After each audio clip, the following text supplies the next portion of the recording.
Welcome to the fourth and final episode of my journey through the films of 1976. We are down to my top 10 favorites. At number 10 is Neil Simon's Murder by Death. I'd never heard of this film, but it was a delight from start to finish. It is essentially what inspired Clue, the movie based on the board game, about a decade later. It is also a parody of the classic whodunit mystery with a very similar plot to Clue. But Murder by Death goes in some truly unexpected and absurd directions along the way. I was thrilled with this film and its all-star cast, including Obi-Wan Kenobi himself, Sir Alec Guinness. John Wayne takes the 9th spot with his final film, The Shootist. This story of an infamous gunfighter dealing with terminal cancer hits a bit close to home, as Wayne himself died of cancer only 3 years later. Because of this and more, The Shootist is a powerful viewing experience. There's nothing more heroic than honestly and vulnerably wrestling with one's own mortality. Supporting performances from Ron Howard, Lauren Bacall, and James Stewart are great as well.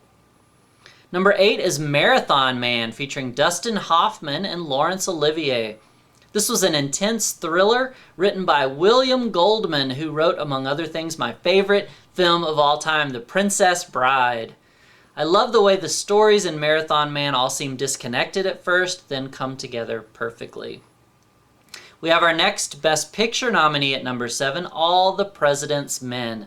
It's Dustin Hoffman again, but this time with Robert Redford as reporters working to take down all parties involved in the Watergate scandal. They really did a great job at showing all the work that went into this real-life expose. Bad News Bears is my 6th favorite film of the year.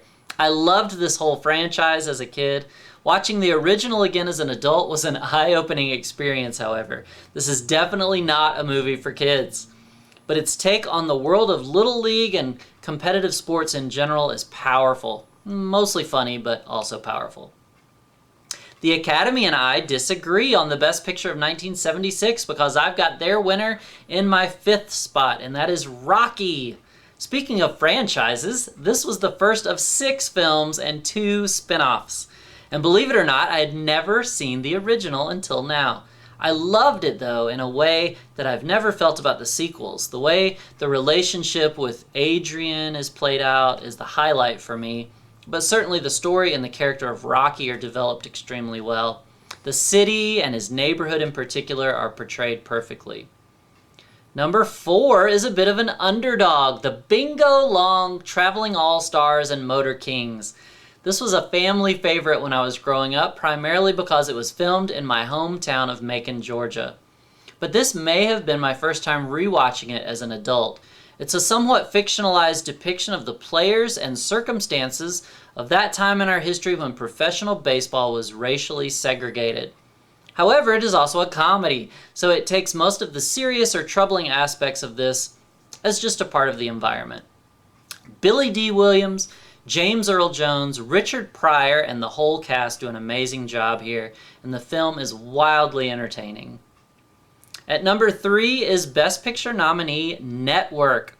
I had been looking forward to Peter Finch's big speech, "I'm as mad as hell and I'm not gonna take this anymore."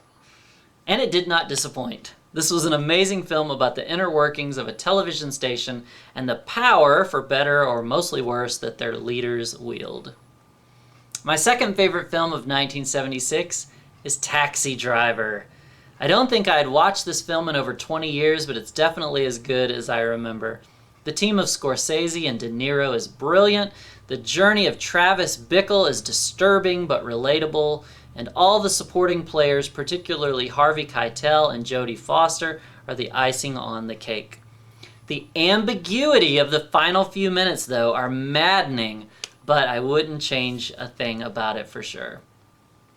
So what could possibly rank higher than Taxi Driver, you might be asking? Well, that would be Car Wash, with its sprawling ensemble cast and its Grammy-winning soundtrack. I've been watching this movie all my life, and I think that it is a highly underrated masterpiece.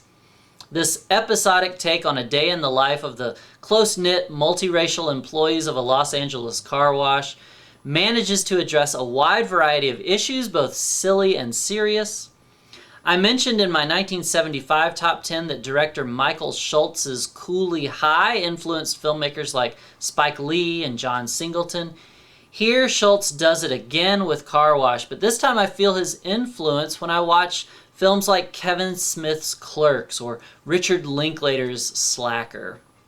I'm thrilled that you decided to join me for this adventure. Feel free to weigh in with your own thoughts, and be sure to join me for the albums of 1976 coming up next.